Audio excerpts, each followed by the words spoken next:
Want to switch to dark mode on Binance? It's a great way to reduce eye strain and can even help save battery on OLED screens.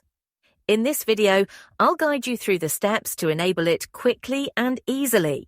Start by opening the Binance app on your mobile device. Once you're on the home screen, look for the profile icon in the top left corner and tap on it. This will open your account menu where you can adjust various settings related to your profile and app preferences.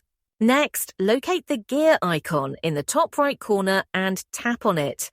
This is where you can customize different aspects of the Binance app to suit your preferences.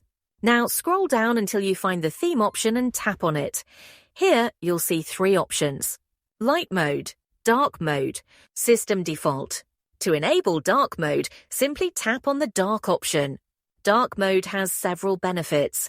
It helps reduce glare from bright screens, makes reading more comfortable in low-light environments, and can even help conserve battery life on devices with OLED displays. If you ever want to switch back, just follow the same steps and select light mode. If this tutorial helped you, don't forget to like, subscribe, and turn on notifications for more Binance tips.